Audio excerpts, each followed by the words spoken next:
Y dale que va, país, que son las 7:01 en toda la República Argentina. Acá estamos una vez más, un poco solo hoy. No la tengo a Marcela Pagano porque no se sentía muy bien y le mandamos un beso. Ya el lunes va a estar de vuelta con nosotros.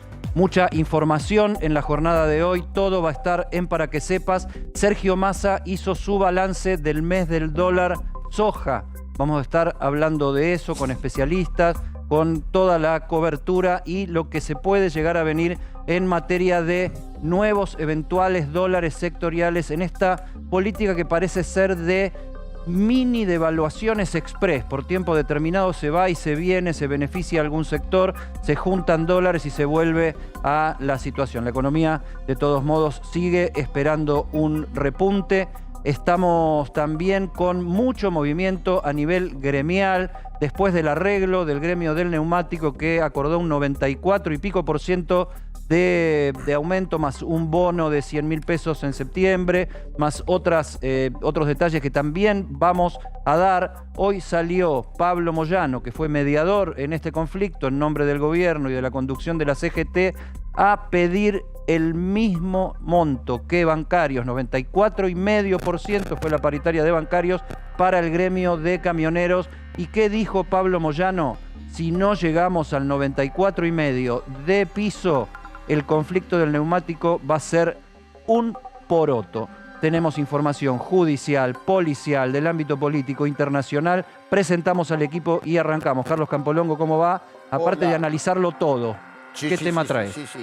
Bueno, un segmento vinculado con la economista que nos va a visitar es: los políticos, algunos son irracionales. Ahora, ¿los mercados son racionales o no? Pregunta, para discutir. La otra es lo que tiene que ver. Te metes en un baile ahí, ¿eh? Sí, bueno, tenemos que bailar, viejo, Bien. de una vez por todas, Hay que sin bailar. eufemismos. Bien. Y la otra tiene que ver con un proyecto o una autorización que se da para las cuestiones de impedir las relaciones sexuales, vasectomía, en fin, hay toda una batería que es mucho más que lo medidas drásticas para evitar embarazos. Sí, pero va mucho más allá de la biología, en mi perspectiva. Tema que hace a la salud pública y que afecta... Más que a la salud pública, ¿a qué modelo queremos llegar? Ya sé que el modelo tradicional de familia clásica, digamos, de los padres y 2 hijos, que hasta están las familias ensambladas, con apertura, pero con discreción, y no haciendo un biologicismo de la cuestión, sino todo lo que tiene que ver, yo te diría... Me quedo con la intriga, después lo vamos a desarrollar. Dale. Martín Angulo. Eddie, ¿cómo va? Buenas noches. Bien, muy bien. 2 temas importantes para hoy. Mañana se cumple un mes del intento de homicidio de Cristina Kirchner. Mañana un mes se cumple. Vamos a estar contando en qué está la causa judicial, que parece que quedó medio ahí en la banda de los Bajó copitos. la espuma, ¿no? Bajó mucho la espuma. En su momento, por supuesto, generó muchísima convulsión judicial y política, pero vamos a estar contando cuáles fueron las últimas novedades y hacia dónde va el expediente judicial. Y también vamos a hablar de un hecho inédito que pasó en la justicia vinculado a los barras bravas y a los dirigentes de fútbol. Lo que ocurrió ayer no había pasado nunca en la historia judicial argentina y tal vez hay que ver si esto puede significar un antes y un después en lo que es la lucha contra las barras bravas. Buenos títulos. Nacho, querido, Nacho Botaro, ¿cómo andamos? Eddie, buenas noches. Bueno, ha pasado una semana del comienzo de la toma de Mariano Acosta y la situación parece todavía no tener solución. Al día de hoy son entre 8 y 10 escuelas. A este momento están habiendo asambleas en alguno de ellos para decidir cómo sigue la situación en algunas escuelas, la situación de toma, en otras situación de PEC Norte.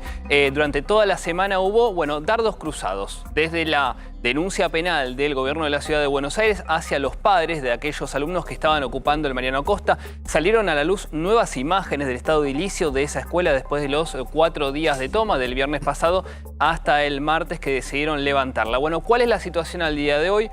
¿Por qué están involucrados algunos colegios que no responden al Ministerio de Educación de Ciudad de Buenos Aires? Colegios que responden directamente, por así decirlo, al rectorado de la UBA, como el Carlos Pellegrini, como el Colegio Nacional Buenos Aires. Bueno, ¿cuál es la situación hoy por hoy? Y si realmente puede llegar a haber un cierre y una reunión, en todo caso, entre los estudiantes, centro de estudiantes, rectorado y también el Ministerio de Educación. Y vamos a plantear un debate con invitados sobre cuál es la situación actual de la educación en el país. En un día que arrancó con declaraciones y definiciones de Horacio Rodríguez Larreta hacia los alumnos, hacia los padres, hacia la toma del colegio y hacia la actitud del Estado, o por lo menos de su gobierno, ante estos conflictos. Pero vámonos ya mismo a la calle. En el Ministerio de Economía está nuestro compañero Gabriel Prosperi. Hace un ratito nomás el ministro Sergio Massa hizo su balance del mes del dólar soja. Gaby, ¿cómo andamos? Hola Eddie, buenas tardes. Exactamente. Nos da tranquilidad. Esa fue la frase que eligió el ministro de Economía, Sergio Massa, hace instantes nada más, para hablar de los resultados que han tenido o que han obtenido a partir de este programa que se impuso allá por el 3 de septiembre y que culminó hoy a las 17 horas y que popularmente se conoció como dólar soja. 8.123 millones de dólares se comercializaron por parte de esta mecánica y al Banco Central le han quedado divisas por más de 7.600 millones de dólares. Por eso es que ponía justamente el acento el ministro Sergio Massa en los resultados absolutamente positivos desde su perspectiva de esta mecánica que han adoptado. ¿Para qué? Para engordar las reservas del Banco Central. Una política primigenia desde que Sergio Massa se hizo cargo del ministro de Economía hace 59 días, se puso como objetivo central reforzar las reservas del Banco Central. Y en ese objetivo estaba planteado justamente este, reitero, entre comillas, dólar soja, que acaba de culminar, pero que tiene resultados positivos. Ahora, como contrapartida de esto, también Eddie, dijo Massa, vamos a cuidar los dólares que ingresaron. Y a partir del lunes va a haber medidas para aquellos que hacen trampas. Así dijo, trampas para importaciones de bienes del exterior que no están regulados por el Estado y personas que utilizan justamente las posibilidades que le brinda la justicia para hacer esas trampas, esos puentes y utilizar dólares para importación que se van del país sin ningún tipo de regulación. Eso a partir del lunes. Casi que Sergio Massa, Gaby, desde el principio se puso como una obsesión este tema de los dólares triangulados y toda esta cuestión de la importación en estos temas e incluso con abriendo causas judiciales al respecto, ¿no? Ahora lo vamos a escuchar a Massa unos segundos, pero antes de eso te pregunto, porque durante todos estos días, sabiendo que Massa hacía el balance del dólar soja, se especuló y circuló que podían venir nuevos dólares puntuales, el dólar Malbec para los viñateros mendocinos que lo piden, el dólar turístico, alguna novedad con el dólar tarjeta. ¿Amplió algo Sergio Massa sobre ese tema o hizo solamente este balance que la verdad para los 5.000 millones que se esperaban que ingresaran al país, entraron más de 8.100 millones, la verdad que el resultado fue auspicioso? Pero ¿hay posibilidad de que esto se abra a otros sectores? ¿Qué sabes por ahí? Del dólar Qatar, que se ha hablado en las últimas horas, Eddie, seguramente, se le preguntó a Sergio Massa respecto de más medidas para el cuidado del dólar. Dijo, esperen, el lunes vamos a hablar de importaciones. No habló de la utilización turística del dólar. Pero después de la conferencia tuvimos la posibilidad de hablar con Miguel Pese, el titular del Banco Central. Y se le preguntó justamente sobre el dólar Qatar.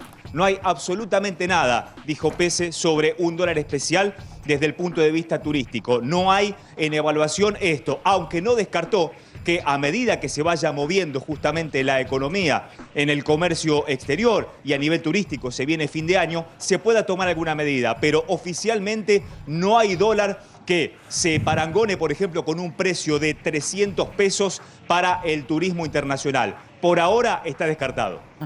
Gaby, lo escuchamos a Massa y seguimos, dale. Realmente tenemos resultados que son más que satisfactorios, que de alguna manera nos entusiasman y nos permiten mostrar resultados y mostrar números de una contundencia que constituye un récord en términos de liquidaciones y de exportaciones en la historia argentina. Ahí estaba entonces Sergio Massa.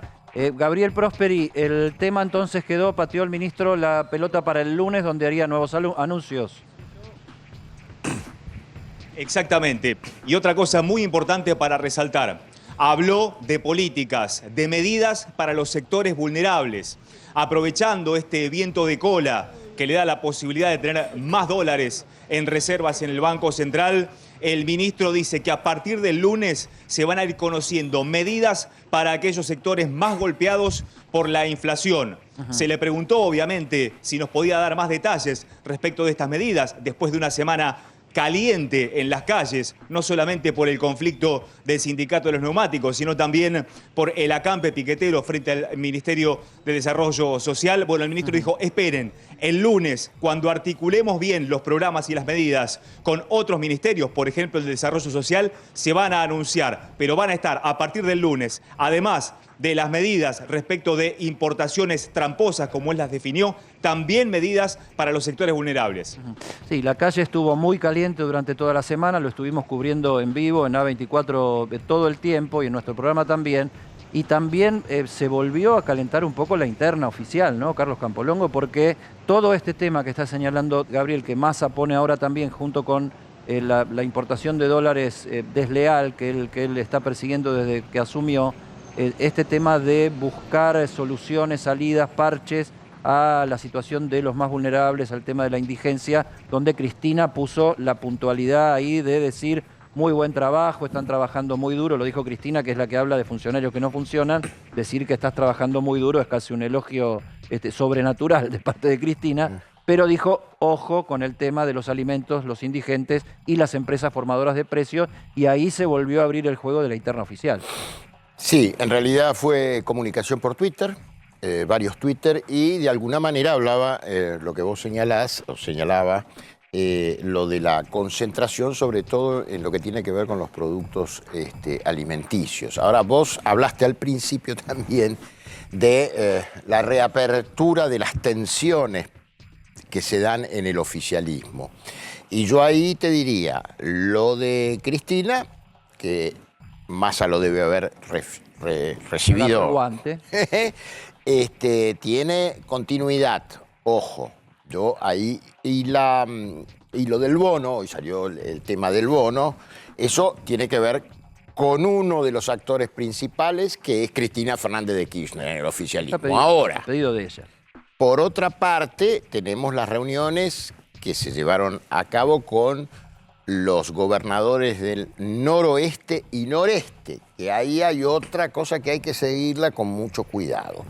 Y el tercer y cuarto actor, te diría, la bifurcación que se da en este momento en la Confederación General del Trabajo. Porque Pablo Moyano dijo lo que vos dijiste al principio del programa. Ahora convengamos que por lo menos por la información que tenemos hasta ahora no fue un triunfo. Tenemos más calenturas, ¿no? Porque la situación de Morón y el ministro de Trabajo, que, a ver, le salió bien porque hubo acuerdo con el neumático, pero se tuvo que meter el presidente, la vicepresidenta, el ministro de Economía, uno de los secretarios generales de la CGT, que es el mismo Pablo Moyano. O sea que la gestión Moroni ahí quedó como muy corta, las principales figuras del país se metieron a resolver. Y hay otra parte de la CGT conflicto. Y después que tiene distancia, ¿no? La situación de la CGT, que estuvo a punto de romperse aparentemente durante la semana. Y la situación del ministro Zabaleta, que ya hoy es rumor repartido por todos lados de que está ahí queriendo, porque él está de licencia como intendente de Hurlingham, a cargo del Ministerio de Desarrollo Social. Ahí va a haber una interna por el tema de quién renueva en la intendencia y él quiere ser el que se quede ahí manejando su oponente podría ser un Capurro. Sería por ahí la manera también de salir del Ministerio de Desarrollo Social, donde lo están cascoteando permanentemente. Gaby Prosperi, gracias por el informe. ¿Cómo no, Eddie? Aquí estamos. Martín Angulo, vamos con un mes del ataque a Cristina Fernández de Kirchner. Mañana se cumple exactamente un mes de aquel 1 de septiembre que convulsionó y cambió el panorama político de la Argentina, cuando una de las personas que vemos acá, Fernando Sabac Montiel, puso un arma a centímetros de la cara de la vicepresidenta, gatilló y afortunadamente la bala no salió. En ese momento Sabac Montiel quedó detenido y después fueron detenidas las otras 3 personas a lo largo del correr de los días. Primero Brenda Uliarte, pareja de Sabac Montiel, después Agustina Díaz y después Nicolás Gabriel Carrizo. Son los 4 detenidos que hoy tiene la causa judicial, los 4 acusados de formar parte de la planificación, de la organización y del atentado a la vicepresidenta de la Nación, Cristina Kirchner. Sabac Montiel y Brenda Uliarte, los dos ya procesados por la jueza federal María Eugenia Capuchetti, Gabriel Carrizo y Agustina Díaz, todavía con su situación pendiente. La jueza no lo resolvió, está esperando principalmente más información de los teléfonos de los dos para tomar esa decisión, pero... ¿Tiene un plazo, Martín, o no? Tiene un plazo de 10 días Okay. Hábiles desde la última vez que los indagó a los dos. Todavía está en ese plazo. En el caso de Brenda Uliarte y Sabac Montiel lo hizo dentro del plazo rápidamente, era casi inevitable que Déjame que no te los consulte procese. algo, porque los representantes de Cristina Kirchner en la causa pidieron o están buscando cómo ir hacia arriba de este grupo o hacia los costados Sí. para tratar de encontrar algún tipo de conexiones políticas, de financiamiento o lo que fuera. ¿Qué hay de esto a un mes? A un mes. La querella de Cristina Kirchner, digamos, es la que más está moviendo el expediente para tratar de ir hacia algún otro lugar que no sean los 4 detenidos. Y apuntaron a 2 personas que aparecen principalmente en comunicaciones con Gabriel Carrizo. Gabriel Carrizo es, porque él se presenta así, el jefe de los copitos, porque era el dueño de la máquina que producía los copos de azúcar y después se los revendía a Sabac Montiel, a Brenda Uliarte para que sigue sin los quedar salgan claro si es a el vender. jefe de la banda o Claro. el jefe del emprendimiento de los copitos. En principio, el jefe del emprendimiento de los copitos. En la organización, quien, por lo menos de lo que se conoce hasta ahora de las comunicaciones, quien está más activa es Brenda Uliarte. Es la que dijo, me voy a convertir en San Martín. Acá nadie tiene los ovarios, yo sí voy a ir a pegarle un tiro a la vicepresidenta. Y Sabac Montiel aparecía más como quien iba a cumplir una orden de ella. Pero la querella de Cristina Kirchner está tratando de ampliar este círculo de organización. Y hay 2 personas que puso sobre la mira. Una se llama Johanna Coleman y la otra, por el momento, aparece con una suerte de seudónimo, Johnny White, que los dos aparecen en conversaciones, principalmente con Gabriel Carrizo, en donde Johanna Coleman dice que a Sabac Montiel le iban a pagar para hacer lo que hizo, que había una suerte de motivación económica por parte de Sabac Montiel para hacer lo que hizo. Y del segundo acusado que pone el foco en la querella de Cristina Kirchner está un poco más en lo que entienden pueden llegar a ser la planificación, la elaboración del hecho. A los dos, la querella de Cristina Kirchner pidió que los citen indagatoria. Esto no convence mucho, por el momento, a la jueza federal María Capuchetti y al fiscal Carlos Rívolo porque no tomaron la decisión de citarlos indagatoria. Sí, lo que se hizo ayer a la madrugada fue allanar sus domicilios. Los domicilios de estas 2 personas que estamos hablando fueron allanados y se secuestraron principalmente sus celulares y equipos tecnológicos que ahora van a ser peritados para saber si además de la comunicación... Hasta ahora esos fueron los pasos previos de algún avance procesal con los que terminaron detenidos. Eventualmente. En este caso no sabemos. En este caso no. Otra consulta. Sí.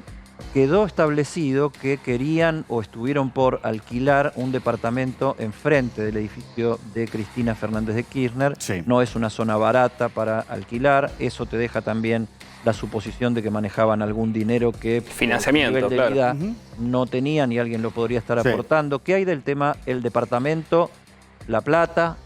Por el momento... Porque incluso se les había liberado el secreto bancario para ver si... Esa es información que todavía se está esperando que llegue a la causa. Por el momento son todos dichos y palabras entre ellos, que no se sabe si formaba parte de una fabulación que ellos tenían o si efectivamente había alguien más detrás que podría estar dándole alguna clase de apoyo financiero logístico. Es eso uno de los puntos que hoy se está tratando de determinar también. Si esto queda en estos cuatro personajes o si puede haber algo más. La mujer del papelito del McDonald's de Quilmes, donde parece que hubo un mensaje que lo tiraron al suelo, lo levantaron, Sabac Montiel lo leyó y lo tiraron a la basura. Hasta donde sé no pudo ser identificada, no se sabe nada respecto, no se sabe hasta ahora nada más respecto de esa pista. Nacho. Iba un poco a ese punto, Martín, porque evidentemente desde el oficialismo del gobierno se ha querido o se está buscando la hipótesis de que este grupo no es solamente este grupo, sino que tiene otras raíces o está consolidado en no solamente el financiamiento, sino en la cuestión ideológica y también en que fue un evento planificado y armado y mandado a hacer, ¿no? Un intento de asesinato directamente a la vicepresidente. Ahora yo pregunto, la jueza Capuchetti, fiscal Rívolo, ¿en algún punto consideran dentro de sus hipótesis que realmente se trate de estas 4 o eventualmente 6 personas directamente y no sea más que este grupo de personas? Sí, absolutamente.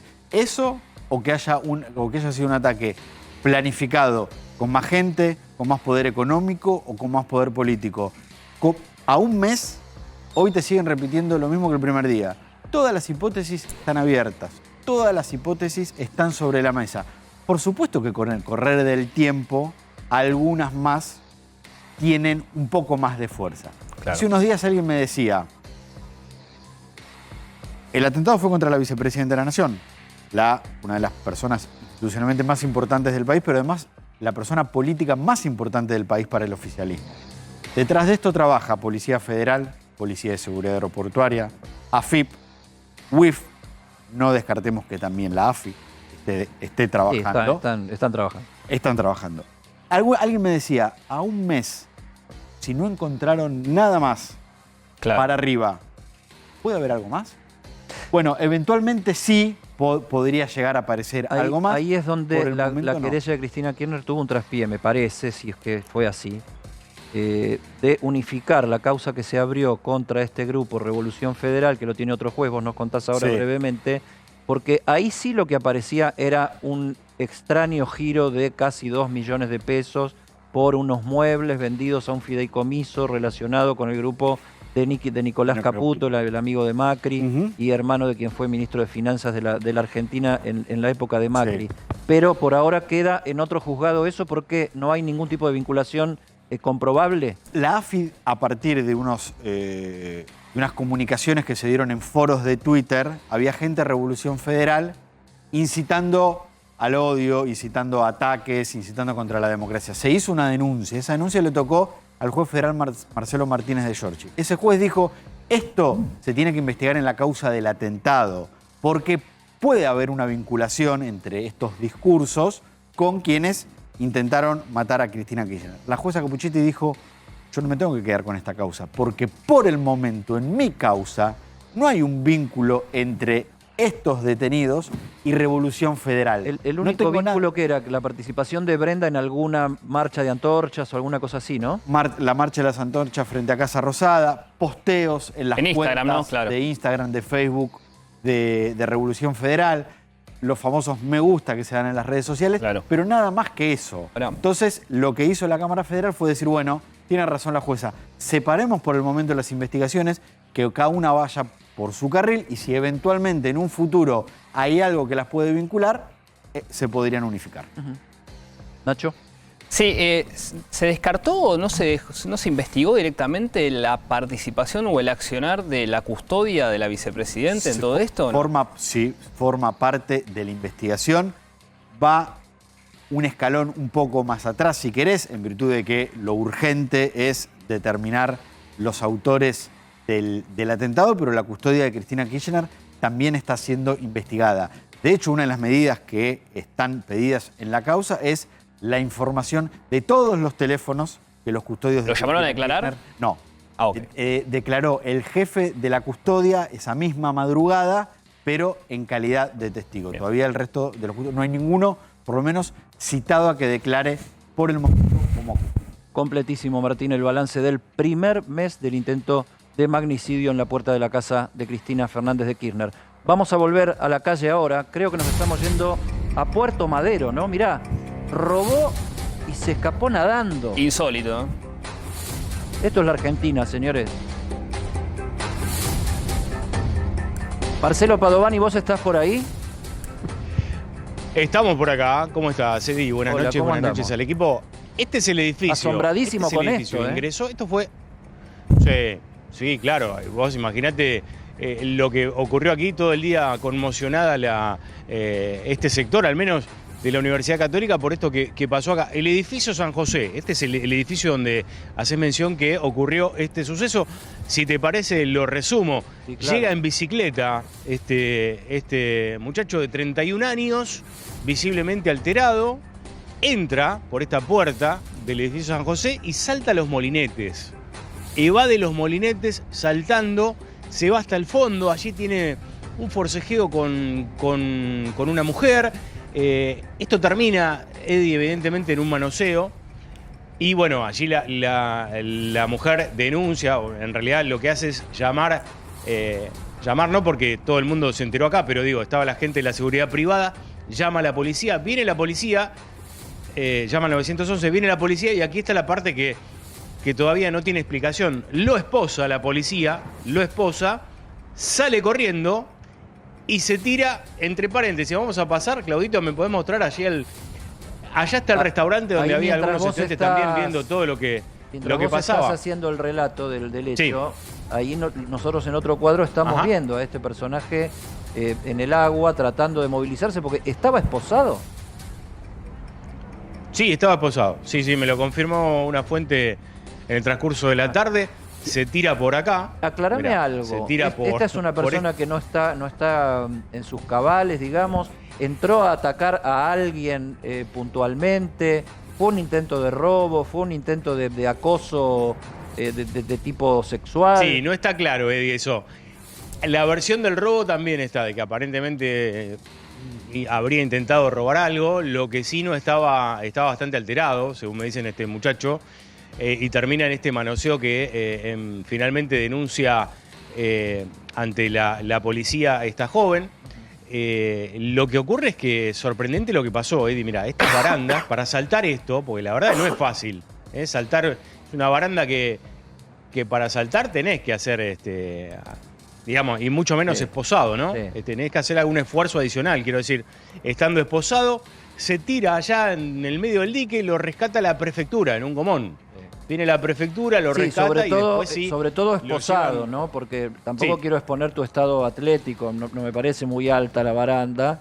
Cualquiera podría subirse ahí, tirarse al agua. Pero hay como un metro más de cordón, ¿no? Hay un metro más de cordón hasta del otro lado. Claro. Pero estando esposado, la verdad, aparte tener la idea de que te vas a salvar nadando con esposa. Muy difícil. ¿No? Claro, muy difícil. Bueno, milagro, ¿no? Que ha podido flotar por lo menos unos minutos sin hundirse. ¿Y qué llegó casi hasta el otro lado? El gomón, allí se ve. Yo lo que veo en el video es que está por la mitad aproximadamente del dique. No sé si ustedes me pueden ayudar con la imagen, pero me parece que está por la mitad del dique, ¿no? Sí, que no llegó muy lejos. ¿Por qué lo levanta la prefectura, no? Claro, y eso corresponde a la prefectura. Lo levanta la prefectura. Sí, lo levanta la prefectura. Esta parte sí, la del río específicamente sí, Eddie, claro. Pero... bien. Mirá, te cuento, específicamente el agua es jurisdicción de la prefectura, pero desde hace algunos meses la zona de el puerto está custodiado por la policía de la ciudad. Ahora sí, el título de la película, acá me dice nuestro director, el título de la película debería ser Robó, huyó y lo pescaron, ¿no? Literalmente. Ah, buenísimo. Bueno, buenísimo. Le damos un aplauso al dire. Espérate que Martín... No, pongámosle un poco de humor porque esto no parece serio, pero bueno, este hombre atacó a una persona, se tiró al agua y hubo que ir a sacarlo con la fuerza pública. Martín, ¿tenés información? Sí, porque claro, una de las cosas que llamó la atención es el insólito método de fuga. No iba a llegar muy lejos. No. Sobre todo, vos te puedes tirar al río y te puedes ir nadando, pero estando esposado es bastante difícil que pueda escapar. Eso llamó la atención a quienes en la justicia tienen la causa porque hay una causa. Y en este momento la persona que está detenida se encuentra en el hospital Argerich. ¿Por qué en el Argerich? Porque a todo detenido, previo a su indagatoria, que en este caso va a ser el domingo, se le hace un examen médico. Dentro del examen médico, no te digo que se hace un exhaustivo examen psicológico, pero claro, lo que los médicos buscan determinar es si está en condiciones de declarar o por lo menos de enfrentar una indagatoria, si está lúcido y en tiempo y forma para poder comprender la acusación que le van a hacer. Esto va a ser muy importante porque hoy alguien me decía, y la verdad que no es un comportamiento normal. No, por lo tanto, no hay todo que el descartar... procedimiento, ¿no? Incluso entrar corriendo a un edificio, saltar los molinetes, ir a atacar a una persona, tal vez había algún tipo de obsesión o de alguna cuestión con esa persona puntual, no lo sabemos, pero todo el procedimiento, incluso de terminar tirándose al agua, es de alguien que toma decisiones de hecho, un poco alteradas, ¿no? Uno de los elementos que estaban esperando en la causa es el informe de si esta persona tiene o no antecedentes penales. Y eventualmente dentro de esos antecedentes penales puede haber algún tipo de antecedente psiquiátrico, psicológico, que también consta en, por ejemplo, la justicia civil. Así que no habría que descartar que todo esto pueda llegar a tener que ver con algo de ese estilo. No, de hecho, Martín, la denuncia es por abuso sexual simple, hasta el momento.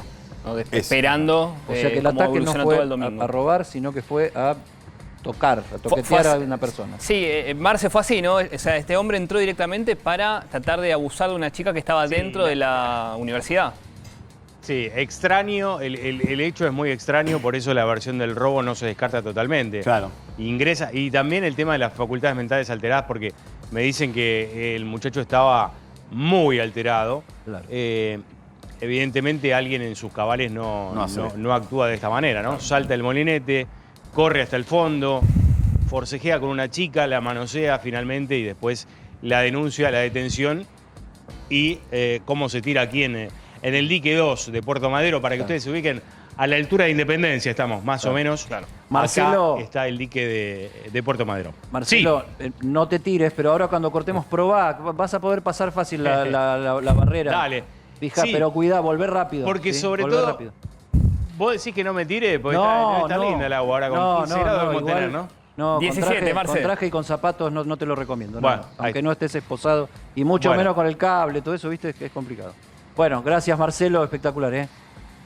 Abrazo, Eddie. Un abrazo muy fuerte. Están con nosotros Pablo Romá, que es sociólogo, docente, politólogo, tiene su propia consultora. Vamos a estar analizando números y tendencias y opinión pública sobre lo que está pasando en la Argentina, incluso alguna proyección electoral para el año que viene.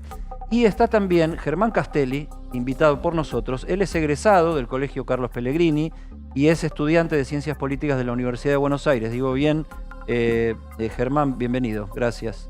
Nos gustaría tener una primera apreciación tuya de lo que está sucediendo en los colegios, que ahora se suman por ahora solidariamente los colegios universitarios a estas protestas iniciadas en los colegios de la ciudad, en varios colegios secundarios de la ciudad, por reclamos que tienen que ver con las viandas, con ciertas cuestiones edilicias que no estarían funcionando bien según sus demandas, y este método de la toma, ¿no? Que podés haber tenido, no lo sé, algún tipo de experiencia personal, incluso habiendo sido estudiante del Pellegrini. Sí, el Pele y el Nacional decidieron de distintas maneras, el Nacional Buenos Aires con pernocte y asamblea, el Pele con asamblea y toma de creo que un día y medio, solidarizarse con las escuelas que sí dependen del gobierno de la ciudad de Buenos Aires, y me parece que no hay mucho más para hablar de las escuelas que dependen de la UBA, que simplemente acercaron el acompañamiento a las escuelas de Cava. Las que sí me parece importante charlar son de las escuelas de Capital. ¿Por qué las están tomando? ¿Cómo se llegó a esto? ¿Cuál es la salida? ¿Y cuál es tu visión? ¿Vos cuándo egresaste del Pellegrini? Yo soy de la promoción de la pandemia, egresé en el 2020, hace ya 2 años. Me parece que... Pero bueno, tenés fresquitos los recuerdos de ser estudiante secundario en el Pellegrini y con esta... O sea, son colegios, llamémosle combativos, naturalmente, ¿no? Sí, colegios politizados, donde el centro de estudiantes tiene peso, como tendría que pasar en todas las escuelas de Capital, y lamentablemente no pasa. Tenemos una ley de centro de estudiantes que acá en la ciudad de Buenos Aires parece que no existe.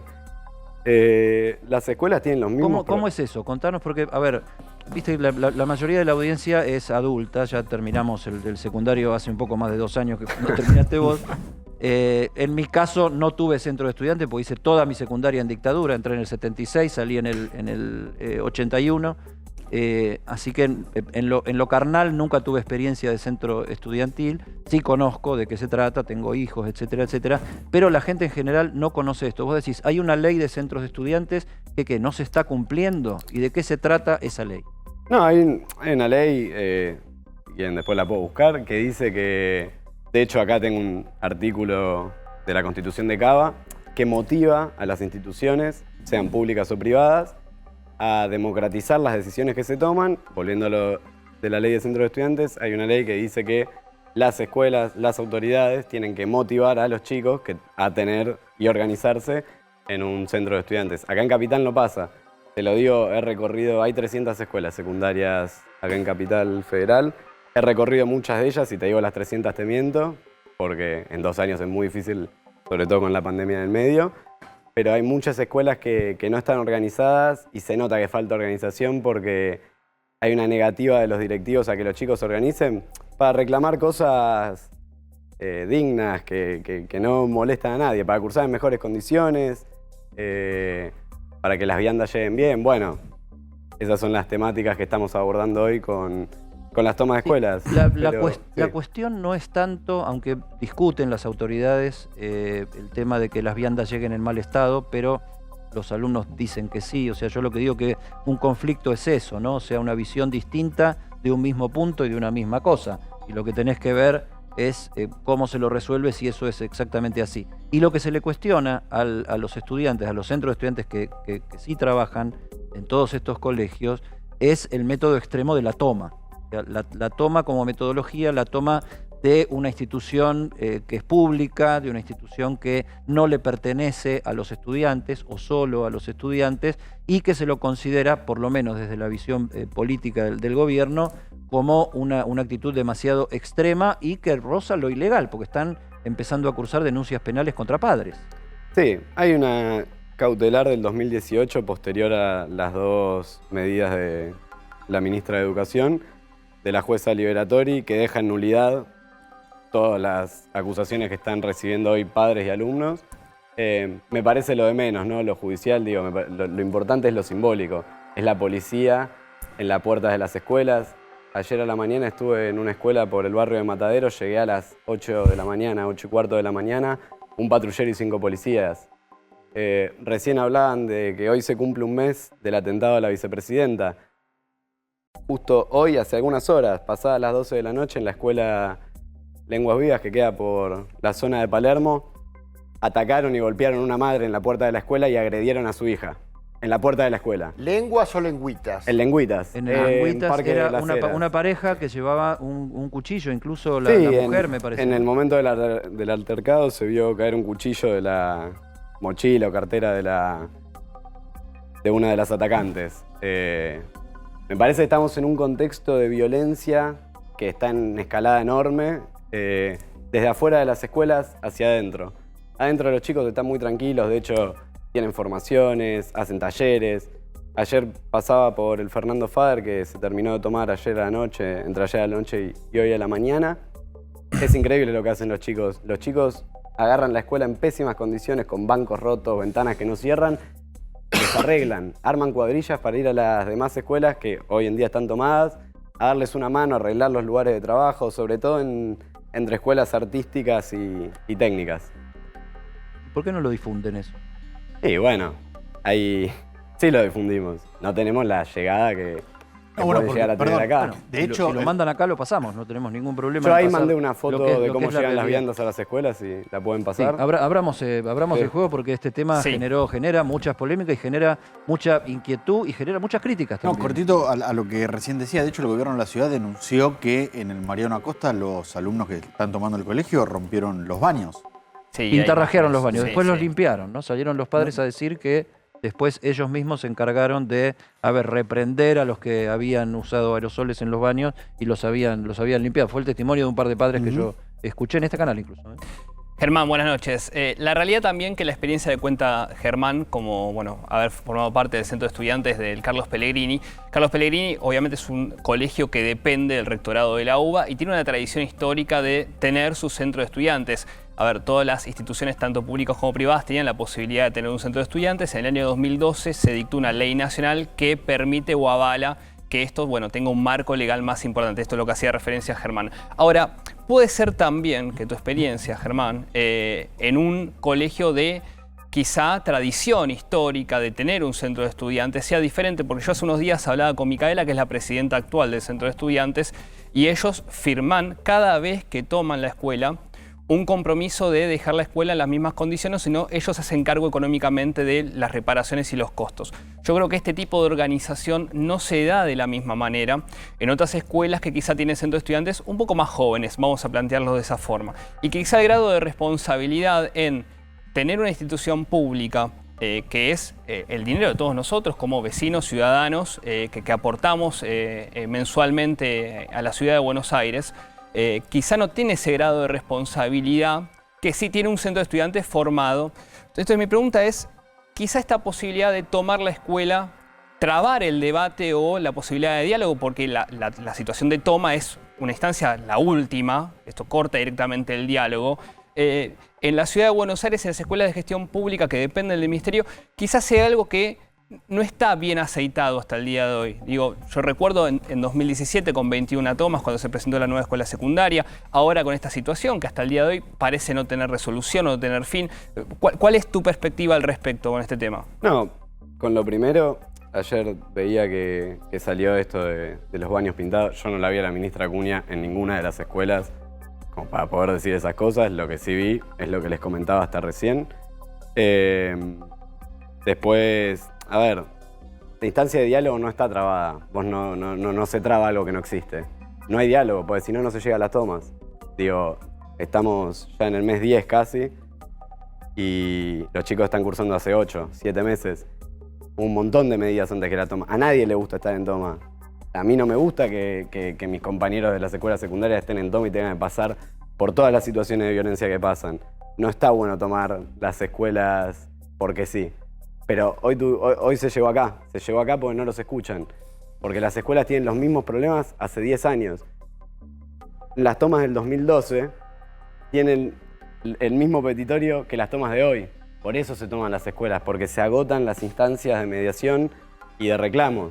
No hay diálogo, y volviendo un poco con lo otro, cuando uno toma una acción, tiene dos motivos, el para y el porqué. Digo, el motivo para es para generar diálogo, porque no hay diálogo, pero un diálogo real, no juntarnos en la puerta de una escuela, sacarnos la fotito y que termine ahí. Es entendible que la solución no llega de la noche a la mañana, más en el contexto en el que estamos viviendo, no en este país, sino en el mundo. Y en el medio de una toma, ninguna autoridad va a ir al diálogo, pero me consta que en los petitorios uno de los puntos es diálogo. Sí, déjame cierro con esto. ¿Y por qué? ¿Por qué se toma? Bueno, porque se agotaron las instancias de diálogo, porque las viandas llegan podridas, porque las escuelas se caen a pedazos. No se traba el diálogo con las tomas. Con la toma lo que se quiere es llegar al diálogo. ¿Y qué respuesta recibimos? Recibimos a Larreta acusando a los chicos y a los padres de las escuelas. Recibimos la respuesta de la ministra Acuña acusando a los chicos y a los padres con pagar una multa de 1,5 millones de pesos por día de escuela tomada. Esa es la respuesta que se recibe. Vamos a sumarlo virtualmente a Horacio Rodríguez Larreta, que hoy a la mañana habló del tema. Pero con los que mantengan las tomas vamos a ser inflexibles. No hay diálogo ante la extorsión. No vamos a permitir que pequeños grupos marquen el ritmo de la educación en la ciudad de Buenos Aires. Y los padres que alientan, que apoyan a los chicos en estas medidas violentas van a tener que hacerse cargo del daño que sus hijos están provocando. Y los días de clase que se pierdan van a ser recuperados. Era entonces Horacio Rodríguez Larreta. Pablo Romá, hay conflictividad, la conflictividad llega a las escuelas, el Estado no está conduciendo, la gente adulta no está pudiendo conducir a los jóvenes. ¿Cómo lo ves vos? No, me parece, claramente hay un proceso de conflictividad producto de un proceso de crisis económica, de distribución regresiva del ingreso, donde, empiezan a ponerse en juego un montón de demandas. Yo creo que mirar las tomas de los secundarios solamente desde el punto de vista adulto me parece un error. Me parece que hay que darle entidad a los reclamos de los jóvenes, de los estudiantes, ya sea a nivel secundario, a nivel universitario. Me parece que hay un proceso también de politización que lleva también a empezar a cuestionar determinadas cuestiones. Y lo de la toma en sí como método de lucha, los trabajadores tienen el paro, los estudiantes no tienen otra forma, digo, porque no existe el paro estudiantil, porque si paran los estudiantes tienen, digo, faltas, sanciones, bueno, y la toma es un recurso, digo, es un recurso como en sociología se dice, los repertorios de protesta, digo, no me parece que sea, que tenga esta envergadura. Ahora, el problema me parece que no pasa por el método, me parece que pasa por cómo el gobierno de la Ciudad de Buenos Aires, digamos, atiende este reclamo. Y me parece que el gobierno de la Ciudad de Buenos Aires no tiene una predisposición muy amplia para atender este reclamo, ¿no? Y por otro lado, me parece que el posicionamiento de Horacio Rodríguez Larreta, en este caso, marca un poco también su incomodidad frente a la política en general, digamos, ¿no? Por un lado, el aspecto del diálogo y por otro lado la necesidad de mantener el orden, digamos, de un posicionamiento más duro. Y creo que esa tensión lo tiene un poco, me parece, incómodo, ¿no? Yo lo que veo es un tratamiento muy electoralista del tema. Bueno, quería ir justamente educativo, a ese punto. Muy desde las consignas, muy desde los efectos, no desde las Dos causas. cosas, si me permitís, porque también me gustaría hablar de lo del plan del 2012. Una es, sigo tu pensamiento en ese sentido, y está muy claro, inclusive entre grupos de estudiantes y demás, dos interpretaciones opuestas desde el punto de vista político. Una, que este tipo de actitud lo permite posicionar al oficialismo en la ciudad como el que está, de alguna manera, con mano dura. Lo estoy diciendo muy esquemáticamente para que se entienda. El discurso del orden. A cierta parte del electorado de la Ciudad Autónoma de Buenos Aires le gusta. El segundo elemento es que es público, que hay de alguna manera un apoyo de parte de sectores del oficialismo nacional en esto. Esto por una parte, pero como me gustaría aprovechar acá la experiencia del joven, en aquella del 2012, que la conozco por razones de parentesco muy cerca, ¿sabés qué pasó y que no se siguió discutiendo? El cierre de comisiones históricas, justamente geografía, historia, es decir, se hizo un plan de estudio que no tenía un claro rumbo formativo. Y esto se perdió en esto que ustedes están reclamando, que me parece muy atendible, que son la alimentación, la infraestructura. Ha llegado a haber ratas en los colegios de la Ciudad de Buenos Aires. ¿Qué opinás? A ver, en cuanto a lo que es el plan de estudio, o sea, creo que hay que tener un orden de prioridades. Primero ordenemos la situación en las escuelas, después veamos qué estudiamos. Cuando vemos qué estudiamos, no metamos pasantías que no tienen nada que ver con el plan de estudio de las escuelas. Perdón, pasantías no, las ACAP. Que no tienen nada que ver. Hay chicos que estudian comunicación, o sea, una orientación en comunicación, y tienen que ir al subte a ver si las baldosas tienen mo o no tienen mo. Pasó algo muy particular en una escuela, les dijeron a los chicos que iban a tener pasantías en las que iban a aprender distintos idiomas. Terminaron yendo a lavar los platos a un hotel, probablemente un amigo del jefe de gobierno, en situaciones muy precarias y con situaciones muy incómodas para compañeras que se vieron acosadas por gente que transitaba en el hotel. Digo, hay que tener un orden de prioridades. Sí me parece muy interesante discutir el plan de estudio y qué es lo que estudian nuestros chicos para mejorar la calidad de la educación pública acá en la Ciudad de Buenos Aires. Pero sí, me parece que hay que tener un orden de prioridades. Hoy los chicos van, y volviendo con esto, hoy los chicos van a la escuela 11 veces en 2 horas, conté en la puerta de una escuela que les gritaban vagos cuando tienen clases, cuando no hay tomas, cuando las escuelas no están tomadas y tienen clases, los chicos la mitad del tiempo se la pasan tomando mate, porque el gobierno de la ciudad no contrata docentes. Es increíble. ¿Cómo? Están las aulas vacías, no hay docentes. Es un desastre. Entonces, creo que hay que tener un orden de prioridades. Todas las cosas son importantes. Digo, hoy se está reclamando por esto.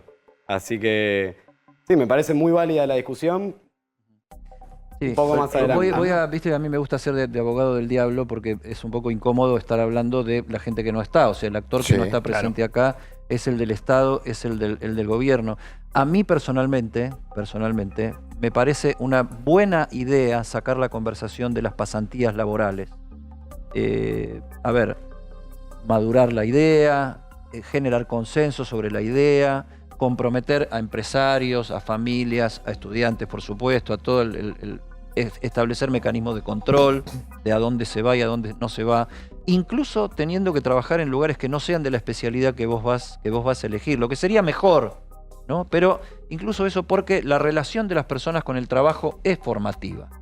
Sobre todo claro, en un país donde tenés a la mitad de la población en problemas serios de pobreza y donde tenés problemas serios de trabajo y tenés problemas serios de calidad de trabajo. En la práctica los desempeños después. Claro, porque el problema es que se tira el título. Yo creo que acá el gobierno actuó de la misma manera, o sea, generando, decir, yo soy el que va a generar trabajo. Como el gobierno nacional te saca los 200.000 planes de transformación de plan social en trabajo, no tenés más de 20.000 experiencias dadas, no están las empresas siendo permeables a ese tema, o sea, sacás regulaciones y leyes sin el consenso necesario para que sea la sociedad la que se motorice para aplicarla. Yo quiero retomar lo que decían Pablo y Carlos, que me parece que me preocupa, porque se da en este caso y se da en muchos otros. Cada vez en la política garpa más tener un conflicto que solucionarlo. Garpa más posicionarse en un lugar de la grieta para este análisis. Si me votan de acá, si me posiciono allá. Cuando por ahí... Caos. ¿Y el tema? Porque por ahí la mejor gestión política es que los chicos no tengan los bancos, los techos, los ventiladores, la calefacción, los docentes, la vianda. Y no estar discutiendo esto para ver si en la encuesta del mes que viene este tema a la reta le da más o menos imagen positiva o votos. Entonces, si eso va a hacer que siga generando el conflicto o se siente a negociar...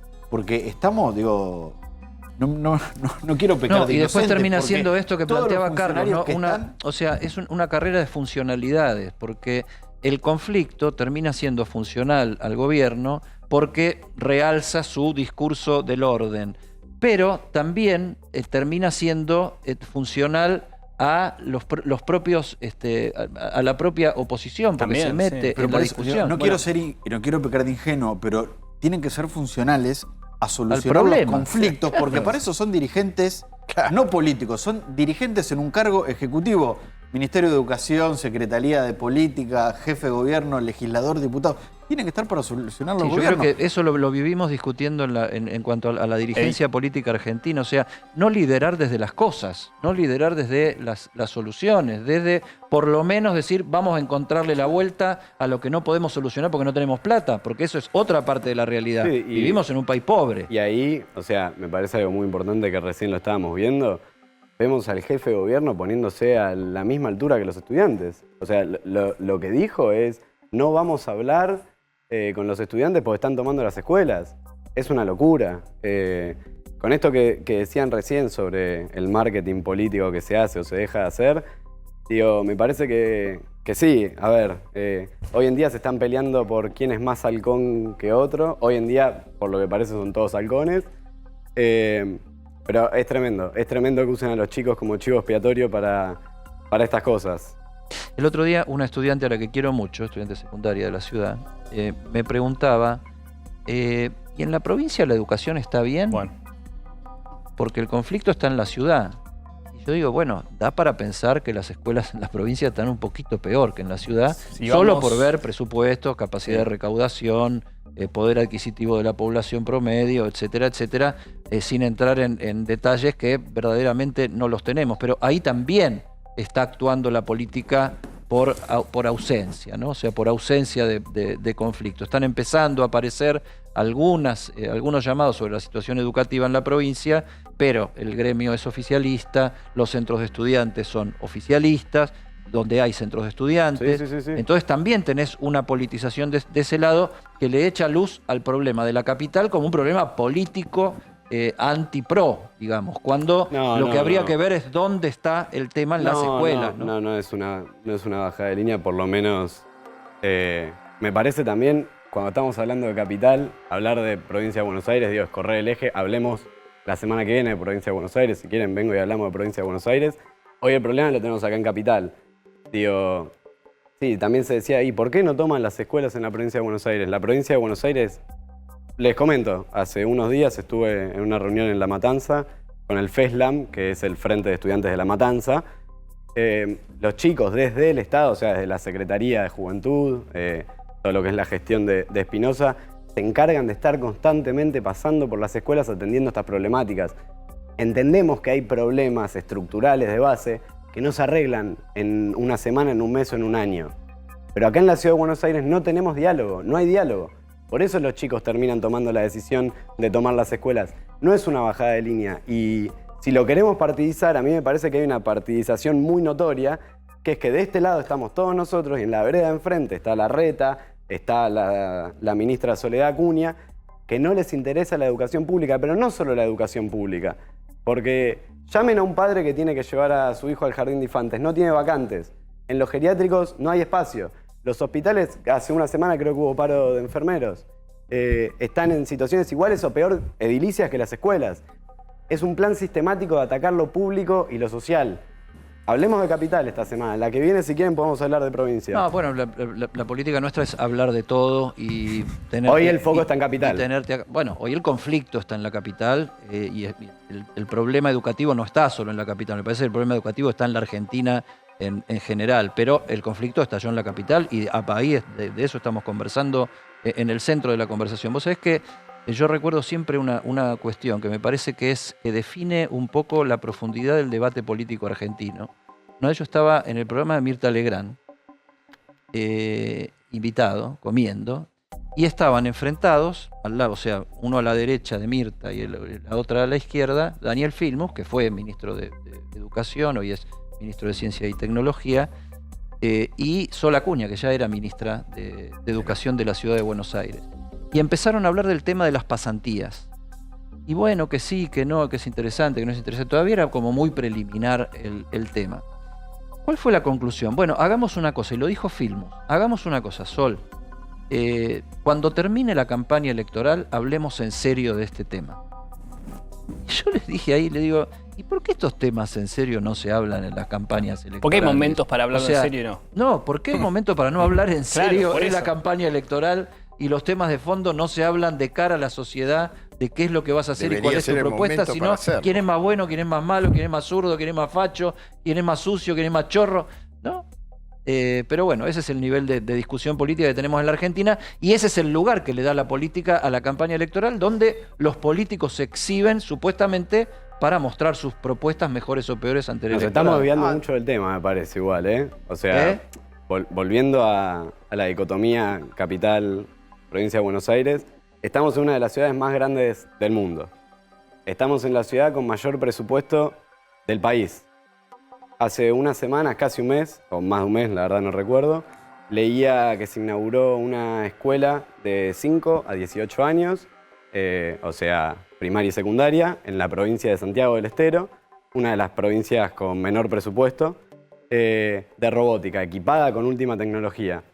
Digo, hay carencias a lo largo del país, pero si se abrió una de esas en Santiago del Estero, lo que yo pienso, con los pocos conocimientos que tengo de economía... No, eso tendría que ser el centro de la discusión educativa en la Argentina. Tendríamos que en Capital Federal tener sobre 50 todo de con esas lo escuelas. que nos exhibió la pandemia de estudiantes que manejan mejor la tecnología que los profesores. Y eso te genera una crisis de liderazgo de los adultos. Un sindicalista progre me cortó en un debate que era en Lenguas Vivas. Yo reconozco la excelencia que tenía, ahora sería más discutible, el Colegio Nacional de Buenos Aires y el Carlos Pellegrini, en el cual he ido a dar charlas, etcétera, etcétera. Ahora, yo dije, yo quiero en la ciudad 100 Carlos Pellegrini, 100 Colegio Nacional de Buenos Aires. Ah, no, porque eso es elitista, las pelotas elitistas, ¿me entendés? La buena educación no es elitista. ¿Qué? Para eso está justamente la política. ¿Hoy un examen de ingreso? ¿Por eso es elitista? No, pero no queremos 100 Nacional Buenos Aires y 100 Carlos Pellegrini. Acordate que esos dependen de la UBA. Queremos escuelas con el mismo nivel de excelencia que dependan del gobierno de la ciudad. Carlos. Yo, si me permitís, ya que está Pablo acá en la mesa, me cuesta un poco quizá, o puedo abrir un poco el debate también para plantearlo, esto de politización, partidización, y también puede ser un foco interesante para charlarlo si es que a partir de la ley de que los chicos voten a partir de los 16 años, no ha generado otro tipo de actividad también en los centros de estudiantes, también sin encontrar un poco la frontera entre la politización y la partidización. No sé, Pablo, ¿cuál es tu análisis con esto? No, yo creo que la politización está bien, digamos, ¿no? Y que los jóvenes estén politizados está bien, es correcto, digamos, ¿no? Y si tienen el derecho de votar a los 16 años, ¿cómo no van a poder participar de la vida política activa? Eso me parece correcto. Y también, digo, la partidización, porque si participan activamente de la política, pueden tomar partido. Sí, digo, votan a partir de los 16 años, en tercer año de la secundaria, los chicos ya votan. No veo eso como un aspecto negativo de la vida política de los estudiantes secundarios. Pero sabes que hay excesos también, lamentablemente muchas veces con las dogmatizaciones. En todos lados hay excesos. Te lo digo, la universidad pública a la que yo defiendo y a la cual fui profesor 32 años, en algunas unidades, si vos no profesás la fe oficialista, no entrás, hermano. Eso es otra cuestión que la politización. Eso es la partidización. Eso, por eso la frontera no está muy clara. Sujetos políticos somos todos. Somos nosotros acá sujetos políticos. Bueno, por eso está bien. Después hay distintas estrategias, es correcto. En algunos lugares hay más tradición de autonomía y en otros menos, digo, ¿no? Yo soy docente en una universidad del conurbano y la autonomía es muy limitada, digamos, ¿no? Del centro de estudiantes, a diferencia de la UBA, por ejemplo. Muy diferente. Bueno, son tradiciones, pero se hace política de distintas maneras. Pero no veo mal, no me parece que esté mal. Ahora, lo que no comparto demasiado es la idea de no escuchar los reclamos por el hecho de que sean jóvenes. Esta idea de... ¿Qué pasa? Me parece que hay cosas que no hay que analizarlas desde bien o mal. Porque si no entramos en una lógica binaria, y estás hablando de educación, y estás hablando de formación de generaciones, donde nada es blanco y negro. Y déjame que le haga la última pregunta a Germán sobre este tema. Porque yo creo que es eso. O sea, acá no sé si está bien o está mal la politización. Va a seguir siendo y va a ser cada vez más, porque lo que hay es un nivel de autonomización de las comunidades humanas, de los grupos de personas, la juventud le pone siempre su impronta a todas las cuestiones, y los adultos lo que deberían hacer es generar los marcos consensuales para conducir esos procesos. Lo que pasa es que a veces son más infantiles que los hechos. A veces son más infantiles. Claro, por eso le pregunto a Germán si el endurecimiento de las posturas del Estado frena el conflicto o lo alimenta. A ver, no sé si lo alimenta o lo frena. Me parece que lo alarga. Los chicos están tomando las escuelas para tener diálogo y la respuesta del jefe de gobierno de la ciudad es poniéndose al mismo nivel que los chicos, tratándolos de delincuentes y no cediendo al diálogo. Esto se resuelve en 5 minutos, muchachos. La ministra Soledad Acuña se comunica con un representante por escuela, de las escuelas que están tomadas, a armar una mesa de diálogo, de trabajo, que por lo menos tenemos 1 año y medio hasta las elecciones. 1 año y medio en el que podemos trabajar, después habrá un cambio de gobierno, ¿no? Bueno, pero que quede una mesa de trabajo armada. Se soluciona en 2 segundos, no se soluciona saliendo a decir que no van a ceder al diálogo con las escuelas que sigan tomadas. Están priorizando lo electoral y no lo pragmático del problema que estamos teniendo ahora. Están priorizando irse totalmente a la derecha, porque deben estar mirando encuestas diciendo, bueno, así nos va a ir mejor, y no atendiendo los problemas reales. La toma es una medida para generar diálogo, y la respuesta que se recibe son delincuentes. Es una locura. Aunque a vos no te guste que yo hable de todo, que es mi especialidad, hablar de todo, porque esto es un programa donde hablamos de todo, hablan todos, están todas las opiniones. A mí me gusta hablar de todo. Y que viva eso. Sí. Yo creo que tenemos la oportunidad de ver algo que acaba de ocurrir a las 4 de la mañana de este día, que después de una tensión muy fuerte y después de que hayan participado el presidente de la Nación, la vicepresidenta, el ministro de Economía, el ministro de Trabajo, las dirigencias sindicales, etcétera, etcétera, lo que hubo en el conflicto del neumático fue un diálogo, un acuerdo, se homologó ese acuerdo con los empleados, con las empresas, y de esa manera se resolvió el conflicto.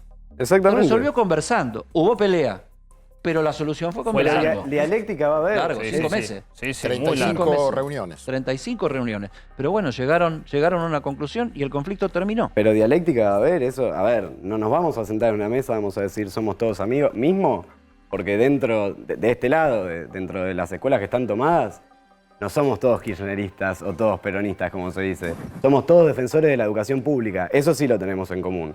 Se lo puede tratar a los chicos más como si fuesen parte de un gremio, del gremio estudiantil. Me parece que llevarlo a la partidización lo único que hace es alimentar la campaña electoral del año que viene y no resolverle ningún problema a los chicos. Te lo repito, se soluciona en 5 minutos. La ministra llama a los chicos que están con las escuelas tomadas a armar una mesa donde se firme un pacto en el que es una mesa que va a trabajar efectivamente para resolver los problemas de los chicos, no ir a sacarnos una foto con el cartel de la transformación. ¿Están dispuestos total o parcialmente a no tener razón? ¿Cómo? ¿Están dispuestos total o parcialmente a que haya cosas en las que no tienen razón o lo están viendo desde el punto de vista parcial? Son chicos que tienen menos de 18 años que están cursando la secundaria. Va a haber un montón de errores. Pero las causas por las que están peleando son completamente nobles, justas y entendibles. Se soluciona muy fácil, en serio. Me parece loquísimo que sigan con el discurso de la mano dura después de una semana. Hace una semana están las escuelas tomadas. Germán Castelli, egresado del Pellegrini, estudiante de Ciencias Políticas en la Universidad de Buenos Aires, futuro político o politólogo o algo así, militante. Analista de la realidad, un militante. Te vamos a volver a invitar para tratar estos temas y tal vez no solamente el conflicto, sino proyectos, cosas que tengan que ver con el futuro. Gracias por venir. Muchas gracias por el espacio. ¿Tenemos la tapa del programa? Ah, perdón. Acá tenemos información de último momento con Martín Angulo. Bueno, hablábamos hace un ratito de que mañana se cumple un mes del atentado a Cristina Kirchner. La jueza federal María Eugenia Capuchetti acaba de procesar a Nicolás Gabriel Carrizo y Agustina Díaz. Contábamos que faltaba que se resuelva la situación procesal de ellos y esto acaba de ocurrir. Te lo leo textual directamente de la resolución. La jueza Capuchetti procesó con prisión preventiva, esto significa que sigue detenido, a Nicolás Gabriel Carrizo por considerarlo partícipe secundario del delito de homicidio calificado, agravado por el empleo de arma de fuego, alevosía y premeditado por 2 o más personas en grado de tentativa. Lo pone a Carrizo dentro del delito de homicidio calificado en grado de tentativa. Y lo mismo respecto de Agustina Díaz, la procesa con prisión preventiva por considerarla partícipe secundaria del delito de homicidio calificado. Los pone a los dos en un lugar más abajo que a Sabac Montiel y que a Brenda Uliarte.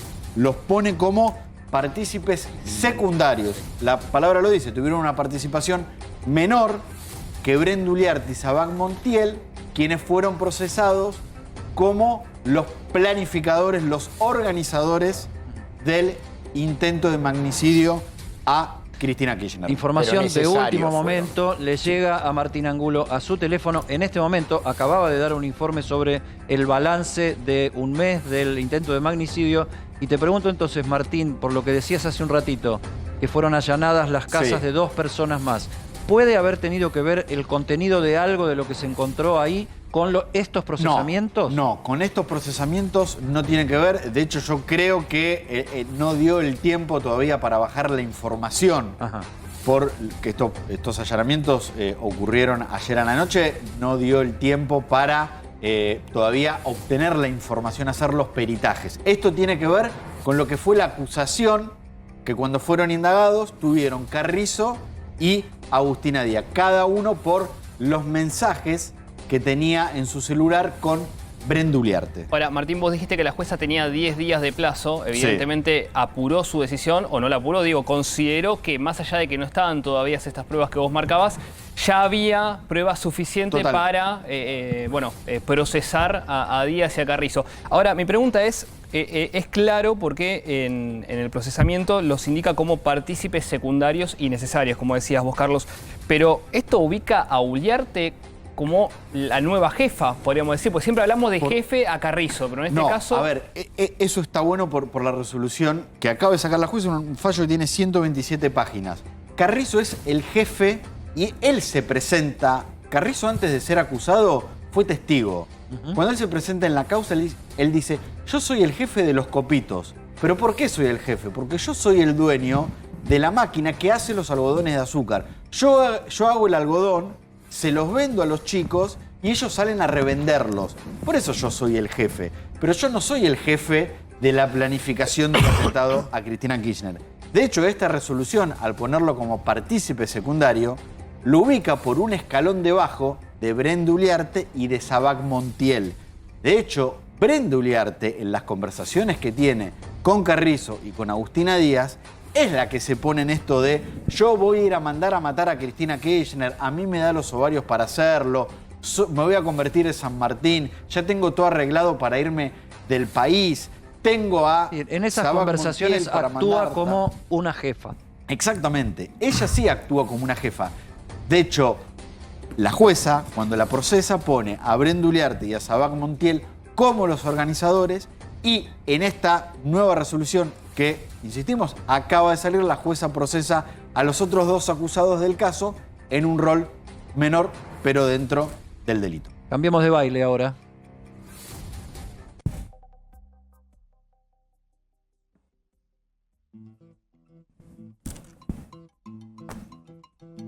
Canta, canta, minha gente, deixa a tristeza pra lá. Canta forte, canta alto. Y eso es Brasil. Se vienen las elecciones en Brasil el domingo. Elecciones que son muy importantes para la región, muy importantes para la Argentina. Brasil nos compra mucho, le vendemos mucho. En realidad sale más de lo que entra en general en la relación, pero estamos los dos en la primera línea de clientes mutuos. Somos vecinos. Brasil es una economía la más potente de América Latina, está entre las 10 economías del mundo y los dos candidatos en ambos polos, Bolsonaro y Lula, metieron el caso argentino en los discursos de campaña electoral. Bolsonaro diciendo, pero lo metieron en un sentido interno, ¿no? Porque Bolsonaro, ¿qué es lo que dice? Fíjate lo que pasa si vuelve la izquierda con la Argentina, ¿no? O sea, volvió el kirchnerismo, mirá dónde está la Argentina, hecha pelota, hecha un desastre. Y Lula, en una reunión ni más ni menos que con los principales empresarios del país en San Pablo, capital de la industria brasileña, del poder económico brasileño, analiza el caso argentino, lo usa para discutir con Lula y decir, no, pero el problema no es que volvió el kirchnerismo, el problema es que se hicieron cargo de la deuda que asumió Mauricio Macri en el gobierno anterior. La Argentina está en los discursos de campaña para la elección que se va a hacer el domingo. Patricio de la Barra es nuestro corresponsal en Brasil, está en contacto con nosotros para analizar este tema y la etapa de hoy, anticipando la elección del domingo. Patricio, ¿cómo va? Hola, muy buenas tardes. Es un gusto de conversar con ustedes. Sí, efectivamente, los dos candidatos que tienen propuestas bastante antagónicas se enfrentaron ayer en el último debate y antes de eso, debate televisivo a través de la poderosa red Globo de televisión que llega a muchos lugares, pero... Congeló. Se nos cortó. Ahora vamos a volver a conectar. Carlos, se metió el debate de la Argentina en los discursos de Lula y en el discurso de Bolsonaro en un sentido interno. ¿Cómo la política exterior y hablar de otros países suele tener un contenido interno muy grande, ¿no? O sea, casi siempre estás hablando de vos, no estás hablando de los otros. No, ahí se da, obviamente, vos señalabas la posición de liderazgo de Brasil, ¿sí?, en la región, que yo creo que ahí Estados Unidos a veces alterna o despliega, digamos, más liderazgo para Brasil o para la Argentina, que en su momento lo fue, digo, en distintas circunstancias. Ahora, a mí me da la impresión que esto es un síntoma más, digamos, por lo menos de la globalización continental. No voy a decir de la globalización del mundo porque no somos, pero de la globalización continental. Y hay mucho vínculo claro entre lo que fue el ensayo. Ya conectado de nuevo, Patricio. Bueno, vamos a escuchar. Patricio de la Barra está conectado. Ahí estás, Patricio. Te habíamos perdido un segundo, pero ya te tenemos de vuelta. Decías, habías hecho el copete del debate de anoche. Exactamente. Bueno, anoche se realizó entonces el último de los eventos, yo diría, más importantes de lo que se hace en radio y televisión. Los candidatos y los dos protagonistas, lógicamente, que se enfrentaron cara a cara y hubo, según partidarios de ambos lados, un empate 0-0. Esto quiere decir que ninguno de los dos consiguió el objetivo, que era el de convencer a los 15% de los indecisos que todavía permanecen faltando apenas para la realización de este magno evento que comienza a las 8 de la mañana del día domingo en todo el país y cierra a las 17 horas. Ahora, ambos hoy estuvieron haciendo campaña, las últimas campañas, porque mañana ya solamente pueden al video junto a sus partidarios. Lula da Silva estuvo en Río de Janeiro apoyando incluso a Marcelo Freixó, que es el candidato a la gobernación del estado de Río, y ahí dijo que prácticamente la elección estaba ganada y que después del día 2, a partir del día 3, ya estaba en campaña por Marcelo Freixó, que es el candidato de izquierda ahí en Río de Janeiro.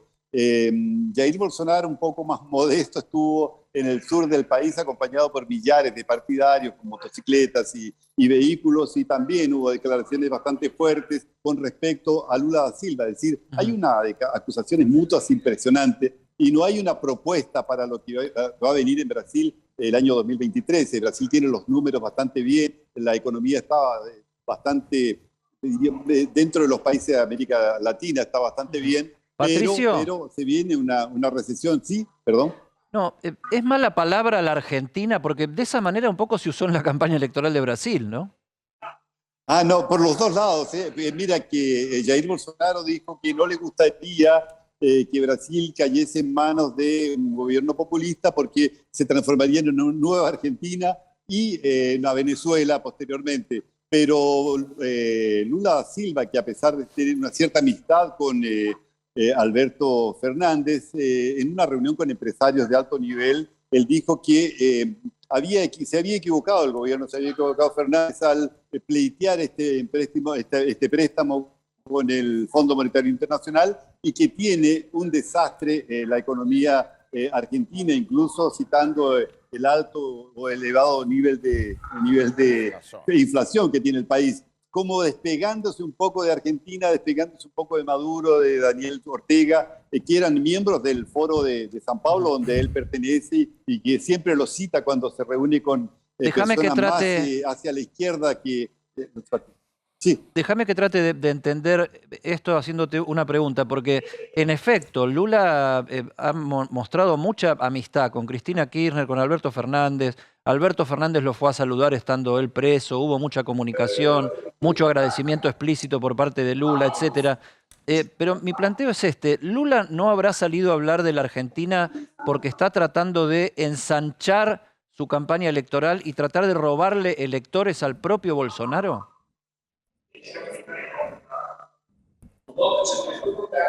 Exactamente, tú le has dado en el clavo, exactamente es eso. Él tiene un discurso para cada personaje. Por ejemplo, estuvo en la reunión esta con empresarios y prometió que no haría una reforma tributaria como la que prometió hace un tiempo atrás en el Sindicato de los Trabajadores cuando hizo la presentación de su campaña. Entonces, él tiene un discurso más, te diría, ligado a la posibilidad de conquistar los sectores que en estos momentos no están con él. Pues por otra parte hay una propuesta que ha tenido bastante consenso en el momento que se la planteó, que fue esta cosa que Lula fue cabeza de este tema, de ir a una moneda única sudamericana. ¿Tuvo lugar en la campaña esta propuesta o fue quedando corrida por otras cosas?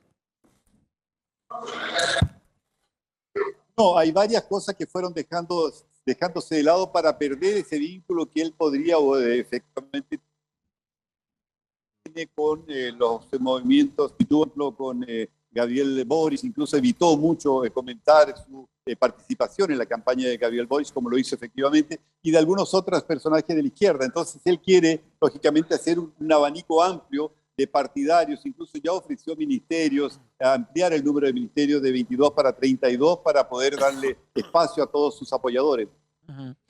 ¿Cómo cerraron las últimas encuestas? Bueno, la última encuesta indica que por lo menos hay 3 encuestas que podrían ser mencionadas. Una que es de Datafolia, que es del grupo Folia, que es contrario a Jair Bolsonaro, efectivo, igual que el grupo Globo, que da el 48% de preferencias para Luis Ignacio Lula da Silva, de manera que él, por esto de la diferencia de 2% para arriba o para abajo, podría ser electo en primera vuelta. Después hay una de la Brass Market, que es del sur, que indica que Jair Bolsonaro estaría en primer lugar con el 44% de las preferencias contra el 38% de Luis Ignacio Lula da Silva. Es decir, difieren mucho estas encuestas que se realizan en todo el país. Ya son más de 20 las encuestas que hemos leído en estos últimos días. Todas difieren mucho una de la otra. Uh-huh. Patricio de la Barra, te agradecemos muchísimo este informe y seguramente el lunes estaremos en contacto de vuelta para analizar los resultados ya de la elección, que habrá sido primera vuelta o habrá sido resultado definitivo. Vamos a ver. Exactamente, vamos a ver ahí, lo mantendremos informado de todo lo que está ocurriendo con la elección, y esta es una de las más importantes y significativas para todo el país, inclusive para la región también. Claro que sí. Un abrazo. Un fuerte abrazo, que estén muy bien. Y hablamos de encuestas y tenemos un encuestador en casa. Entonces, ya que estamos, pongamos algunas placas que tengan que ver no con algo tan lejano como Brasil, sino con nosotros mismos, que es de lo que más nos gusta hablar, ¿no? Que es de nosotros. ¿Para qué vamos a andar hablando de los demás? ¿Usted considera que la situación actual del país es muy buena, regular, mala, muy mala? Mirá y, a ver, aún no lo tengo... No lo sabe. Aún no lo sé. Qué difícil aún no lo sabe, ¿no? Tenés un 69-70% de mala, muy mala. Sí, hay una calificación negativa de la situación del país.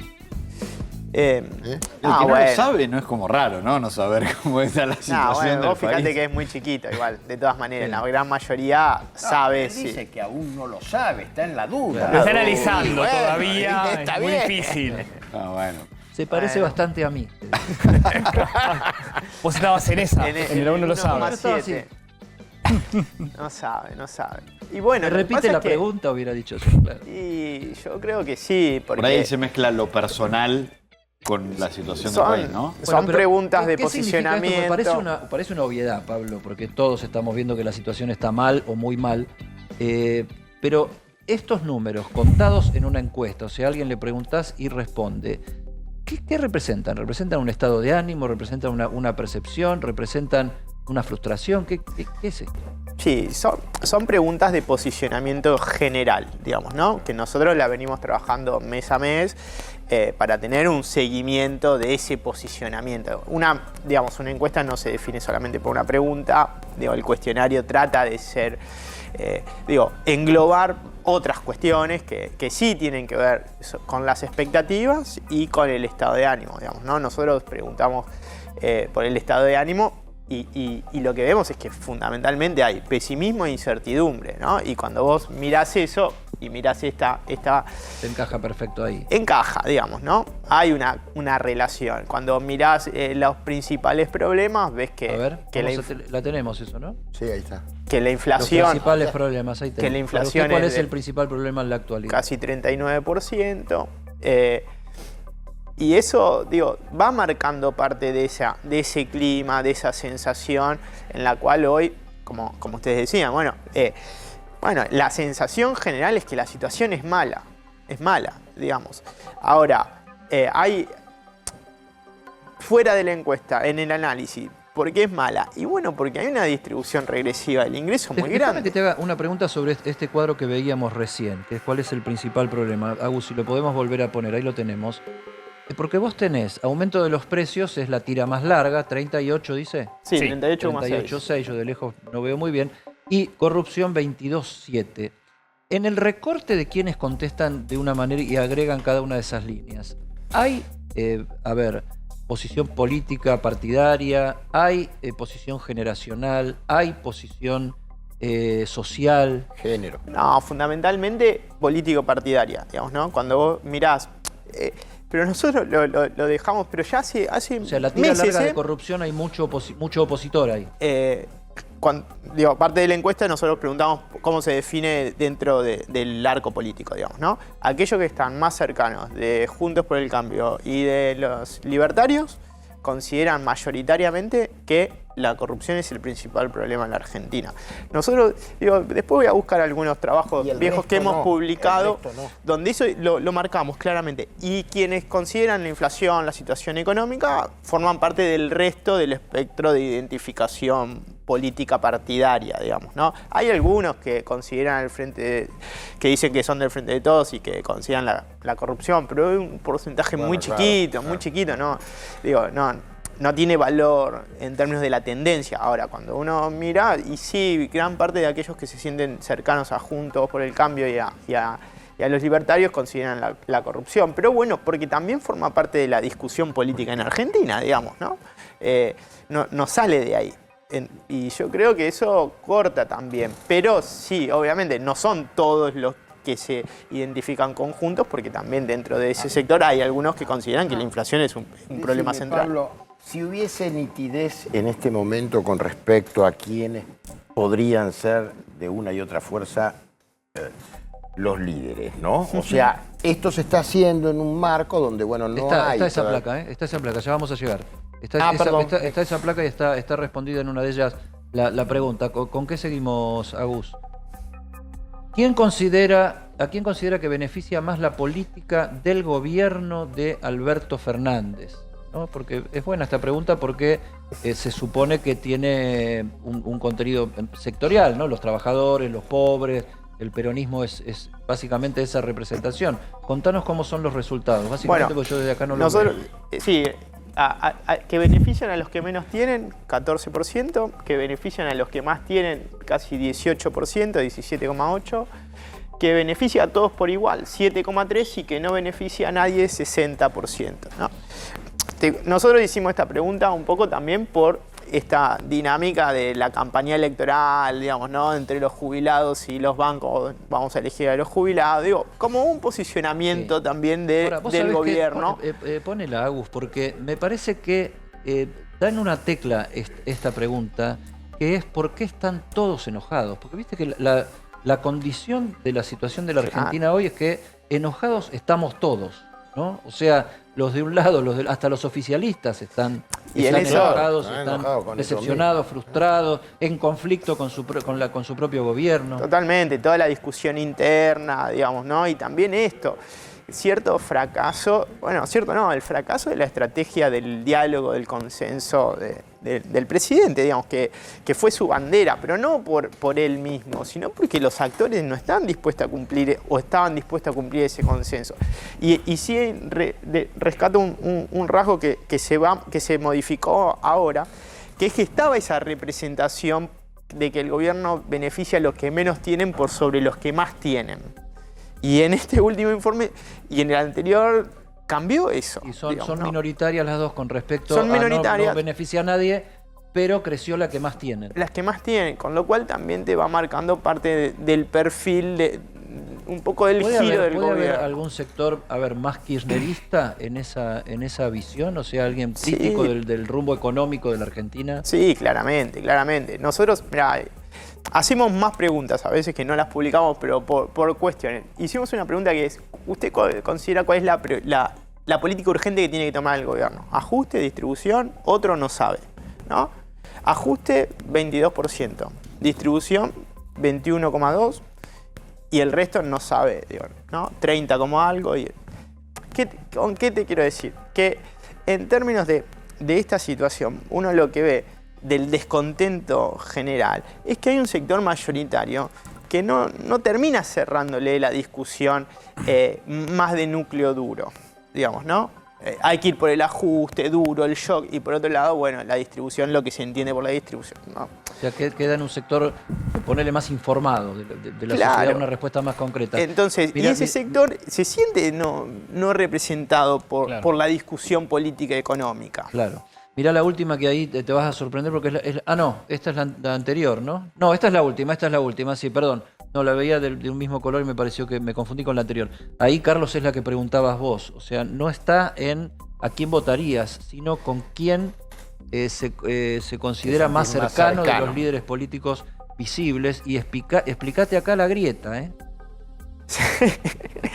Vos tenés, como referencias, tenés a Cristina Fernández de Kirchner y a Mauricio Macri casi igualados. Un poquito más atrás a Horacio Rodríguez Larreta. Javier Milei con un 10%. Sergio Massa con un 5 y algo. El mes anterior estaba un poquito más alto, cerca de 7. Pero la función de la función te erosiona. Si sumás, gana la oposición, digamos. Pero me llama la atención el ninguno. Y el ninguno de un 20%. Y esto que tenés tres barras altas y poner a Rodríguez Larreta después, ¿no?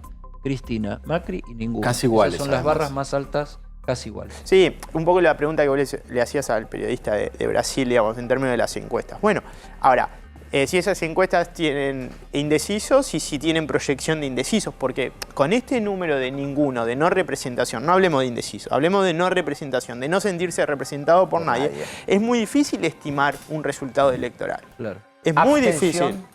Y bueno, la abstención es un recurso. La elección pasada hubo como un porcentaje muy alto. Si el clima no cambia y se hace un poco más optimista, para decirlo en palabras sencillas, y yo creo que sí. Y aparecen esas opciones, ¿no? Del voto nulo, del voto blanco, de la abstención, del desencanto con ir a votar, ¿para qué voy a ir? Sí, claro. Bueno, veremos. Ojalá que no, ojalá que vote la mayor cantidad de gente posible. Respecto a lo que decía Carlos de quién lidera cada espacio, nosotros vemos que en la base electoral de Juntos por el Cambio, hoy creció mucho Patricia Bullrich, por arriba de Macri. Cuando venía Macri arriba, Horacio Rodríguez Larreta, nosotros lo tenemos tercero en la provincia de Buenos Aires. No muy lejos, pero tercero, Patricia Bullrich. Y en el Frente de Todos crece, se mantiene el peso predominante de Cristina Fernández de Kirchner.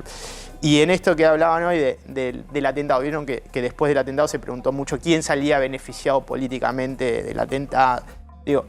Y en ese sentido, Cristina Fernández de Kirchner y Patricia Bullrich aparecen como las dos figuras más fuertes dentro de sus propias bases electorales. Ahora, qué difícil ser candidato en el oficialismo, ¿eh?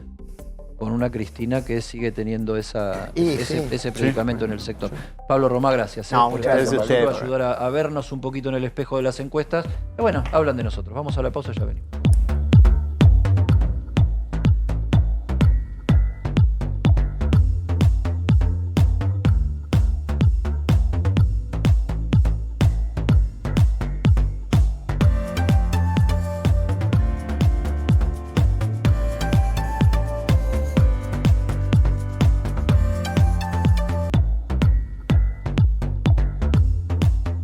Y seguimos en Para que sepas, nos vino a visitar María Castiglioni, que es economista.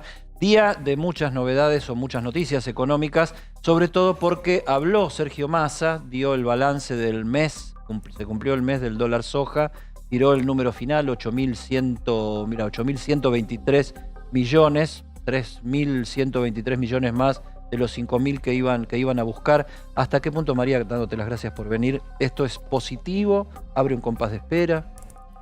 A ver, creo que el número sí superó las expectativas y esto tiene que ver en parte con la oportunidad que se confirmó que no va a seguir de liquidar a un tipo de cambio mucho más alto, ¿no? Neto de las retenciones, a los exportadores les va a quedar 134 pesos por dólar, que es más de 40% más en pesos de lo que recibían antes, ¿no? En ese periodo. Entonces, se aprovechó. Una parte de esto tiene que ver con lo que, como se había anunciado antes, mucho de esa exportación no se dio en los meses anteriores, que vimos que fue muy complicado para el Banco Central, que perdió reservas. En parte se vio un déficit comercial, que de hecho el INDEC ya había anunciado. Y también, obviamente, seguramente parte se adelantó de lo que va a ser el último trimestre del año, ¿no? ¿Vos crees que va a haber novedades por el estilo de acá adelante? Massa dijo que el lunes va a anunciar nuevas medidas que van a tener que ver mucho con este tema de las importaciones, las triangulaciones perjudiciales en la fuga de divisas, pero se habla mucho de un dólar Malbec, un dólar Qatar, un dólar Tecno, o sea, como micro devaluaciones express, voy, toco y me voy, sectoriales, para tratar de ver si se logra un efecto como esto. ¿Vos crees que eso tiene futuro? ¿Te parece que son solo demandas sectoriales? Bueno, lo que pasa es que cuando vos tenés un cepo, trabas y empezás a abrir, digamos, obviamente todos quieren el dólar más alto para exportar. sobre todo porque desde que arrancó este gobierno ahora, el tipo de cambio ajustado por inflación bajó 30% y el problema es que ahora en estos últimos meses el dólar se está apreciando en el mundo. O sea, todos los demás países se están devaluando, con lo cual te pone más presión a la competitividad. Y eso obviamente que es un factor. Si a la soja se le dio, bueno, todos queremos un dólar más alto para exportar. Y en paralelo, Massa reconoció, no quiero devaluar porque eso puede impactar en la inflación más fuerte, porque hay una parte que ya está impactando que tiene que ver con esas restricciones a la importación y las importaciones que se hacen pagando un dólar más alto o teniendo que pagar a 180 días, que implica de alguna manera precios más altos. Pero bueno, al no querer hacer eso hay una cola de importaciones y no es solo triangulación, eso es marginal. La realidad es que cuando es barato uno quiere anticipar importaciones y estoquearse. Entonces hay restricciones y permanentemente se están viendo, bueno, cómo hacer, porque cuando uno traba importaciones también traba la actividad económica, ¿no? Hay sectores que están esperando partes para poder producir. ¿Ese foco es más político que económico?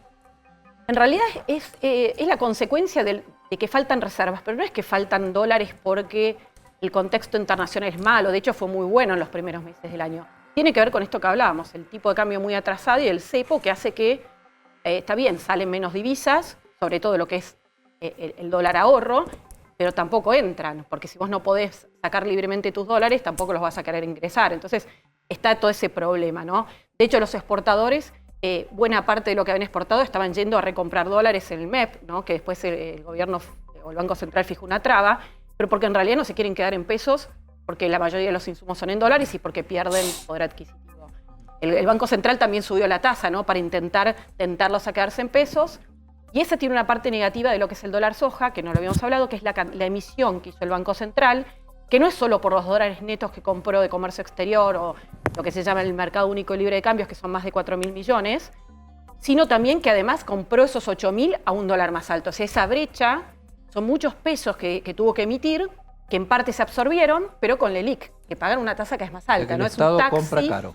Está comprando mucho más caro y es una pérdida patrimonial para el Banco Central que la va a pagar el Tesoro emitiendo un bono que se llama letra interferible que verá al Banco Central. Con lo cual el gobierno en realidad se terminó endeudando para hacer esta operación que le sirvió para generar estas reservas que con todos los pagos que hubieron de organismos internacionales, etcétera, el mes cerró ya con datos oficiales con un incremento de reservas de nada más que 800 millones. Entonces, esto es un punto importante. Es cierto que el mes que viene probablemente el FMI, si aprueba la revisión, el directorio que queda por aprobar, va a dar algunos dólares netos positivos y eso va a ayudar, pero probablemente el último trimestre va a ser un problema o un desafío que va a pasar con el comercio exterior y por eso se hablaba del dólar Qatar. En un vamos viendo Tal dónde cual. cuesta hacer pie. Vamos viendo cómo seguimos y el riesgo de qué va a pasar con el tipo de cambio, si se va a devaluar más rápido, va a estar, ¿no? Y eso es un punto que salió, de hecho, Massa hoy mismo habló de ese mismo tema, ¿no? Eddie. Tenemos que ir a una pausa. Bueno. Decí. No, la dejo, sino para después. El tema, yo haría una concatenación, ¿no? Inflación, poder. Quiero saber sobre la vida cotidiana, la canasta familiar y la concentración de los que tiene que ver con esa canasta familiar, a ver si se puede buscar alguna solución o no. Después, una experta en inflación. Eso y la vuelta de Cristina al discurso económico, ¿no? Que fue tema también de la semana. Volvemos enseguida.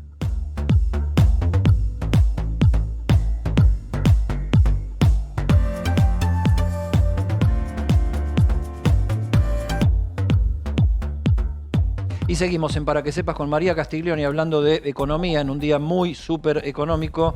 Carlos Campolongo, habías dejado una pregunta pendiente. Sí, a ver, hablamos de inflación, inflación, el poder, digamos, con la economía, la canasta familiar, la vida cotidiana. Y entonces, si hay posibilidades realmente de ahí, con la concentración que tienen las alimenticias en nuestro país, que eso es un dato objetivo, si hay posibilidades de elaborar algo que permita tenerle a las personas más acceso un poco a las cuestiones básicas. Bueno, sí, es un gran desafío, sobre todo cuando la inflación está, como ahora, hace 6 meses, corriendo a un ritmo muy alto, ¿no? Entre 6 y 7%, que es una tasa anual de más del 100%, que lamentablemente es lo que va a cerrar el año. De hecho, en nuestro cálculo en CIT, la inflación fue 6,8, con alimentos al 7%. en torno al promedio. No es que los alimentos están muy por arriba, ¿no? Por ahí se distinguen algunos rubros que están por arriba del promedio de inflación, pero lo cierto es que están creciendo todos más o menos al mismo ritmo, lo que te marca que el problema es macroeconómico. Es decir, hay más pesos en la economía de lo que la gente quiere y esa desvalorización del peso es la inflación. Y es difícil frenarla cuando la inflación está a esos ritmos. Y la Argentina tiene una larga experiencia en inflación, nuestros vecinos también, pero lo han podido lograr. Obviamente, en general, no han sido de un día para el otro. El kilo de cebolla, 400 pesos. Sí. Ahí me parece que alguien se hace el vivo. Ahora, pero eso tiene que ver, te digo, hay verdulerías, hay de todo. Yo creo que a veces la fruta y la verdura tiene cuestiones también estacionales que se suman, digamos, y cuando uno va al supermercado, digamos, yo tengo 4 hijos, así que tengo muy claro el problema de la canasta básica, es espeluznante, pero bueno, tiene que ver con todo. No es que los alimentos, cuando uno los releva, aumentan más que el resto, ¿no? Refleja una dinámica muy grave y el problema es cuando además los ingresos no acompañan esa inflación, que es lo que está empezando a pasar en estos meses y que pasa en el sector no registrado, que es la mayoría del empleo que fue creciendo ahora, post pandemia, ¿no? Y ese es el gran problema y por eso creo hay tanto descontento y la gente. Y que es otro tema porque eso. vos viste dónde están picando las paritarias que empiezan a rehabilitarse y a funcionar. Bancario fue a 94,5, camioneros dijo menos de eso. Si no llegamos, lo del neumático va a ser un poroto al lado de lo que va a pasar con camioneros. Ahora, pero antes de ir a eso, esta carrera del salario, planteando lo que decías recién sobre el tema de la cantidad de pesos que hay dando vueltas, la emisión como factor distorsivo inflacionario. Cristina volvió a hablar de economía esta semana, después de la era Guzmán, que no hablaba, parece que fuera el siglo pasado, pero hacía hace poco, 90 días o un poco menos.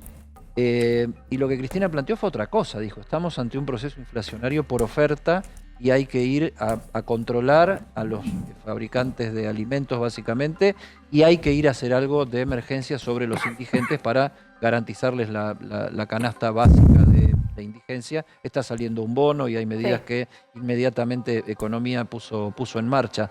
Pero Cristina planteó esta visión de la inflación.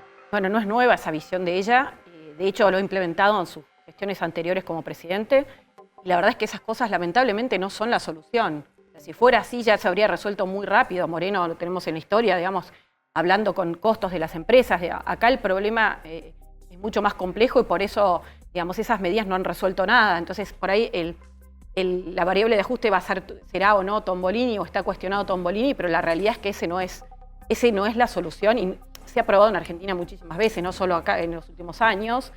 Y no es la solución, y no parece ser la mirada del equipo Massa y de Rubinstein, ¿no? Claro, el problema que tiene la mirada de Massa... Que salió a contestarle Rubinstein. Sí.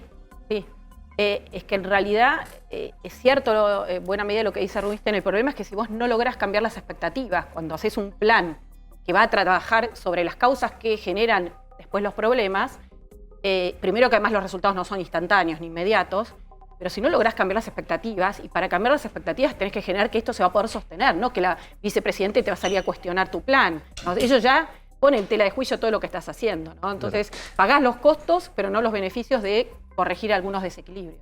Ahora, inflación, conflicto social, rehabilitación de paritarias. El seguro 109%, bancarios, que había sido el que había marcado la tendencia antes de mitad de año, incluso aplaudido por Cristina Palacio y el gremio de los bancarios por tener 60, quedó en la historia, y ahora tuvieron 94,5, Moyano va lo mismo, los otros gremios van a tratar de acercarse al 100% lo más posible. ¿Y esto, en la rueda de la inflación, cómo juega? Bueno, es un problema y tiene que ver con esto que hablábamos de las expectativas. No lográs cortar con la inercia inflacionaria y es justamente un problema que es cierto, la gente que está, todos los asalariados quieren mantener su poder adquisitivo, y de vuelta, cada vez representan a menos porcentaje de la gente, de la población, porque la verdad es que hoy son privilegiados los que están en blanco, cada vez tener trabajo formal no es garantía de que estés por encima de la línea de pobreza. Bueno, porque la carrera la van perdiendo los salarios. Exacto, eso es lo que está explicando el descontento y la cantidad de conflictos, y que los sindicatos tienen que salir, aunque por ahí muchos están más cerca del oficialismo, muy duro, porque justamente los trabajadores quieren tratar de llegar a fin de mes y los que cobran menos no lo logran. Pero lamentablemente, si uno mira a nivel macro, y es una mala noticia, si la economía no crece en forma sostenida, es muy difícil porque a la larga los salarios reflejan, si crece el salario es porque la economía está andando. Y si bien hay sectores que puedan tener una rentabilidad potencial corta o de corto plazo, en parte porque tienen cerrada la importación, porque tienen menos competencia, pero provocada también por las políticas del gobierno, digamos, ¿no? De cerrar importaciones, etcétera. Pero también se sabe que es transitorio o de repente no lo pueden, esa ganancia en pesos está acorralado, encepada en pesos. Entonces, no es tan fácil, digamos, cuando uno se pone del otro lado. Entonces, creo que acá el problema es macroeconómico, pero también tiene que ver con una mirada política, es decir, cuánto poder tiene Massa efectivamente para sostener el ajuste. El sector empresario no tiene nada que ver, porque yo digo, veo un discurso que así en seco parece destila bastante impotencia, ¿no? Hace un mes atrás salió un poco menos Matías Tombolini, secretario de Comercio, a decir estoy recaliente con el sector de la indumentaria porque están aumentando más de lo que habíamos conversado. Ayer salió José Ignacio de Mendiguren, que es el secretario de producción, a decir estoy recaliente porque hay empresas que no están retrotrayendo los precios como se acordó en determinados rubros. O sea, estar recaliente muestra que no hay mucho argumento, pero se está personalizando en el actor económico el problema del precio. Y bueno, obviamente eso es lo que termina ocurriendo, pero no es, te diría, esas mismas empresas en otros momentos no aumentaban los precios. Entonces creo que acá hay un tema de justamente cuestionarse, bueno, ese cierre de las importaciones o estas restricciones o la falta de crédito, ¿qué efecto provocan? Y terminan provocando esto. Y vos inyectás pesos a la economía para que la gente demande, como ha pasado con distintos bonos o medidas, se traduce en más demanda, pero parte de esa demanda va a precios. Lamentablemente es inevitable y que el gobierno sistemáticamente gaste más de lo que recauda es parte del problema. Entonces, cuando uno dice Massa hizo un ajuste, bueno, discutamos dónde hay que ajustar, pero veamos cuánto gasto hay que no es realmente productivo y ver de qué manera logramos que la economía pueda funcionar con menos inflación. Lo lamentable, María, es que nos quedamos sin tiempo. Se nos acaba el programa, ya son casi las 9 de la noche cumplidas. Gracias por estar en Para que Sepas. No, Carlos, Martín, Nacho, todo el equipo. Volvemos nosotros el lunes. Beso, Marce Pagano. Recupérate y nos volvemos a encontrar. Buen fin de semana. Ya viene Gonzalito con Río Revuelto.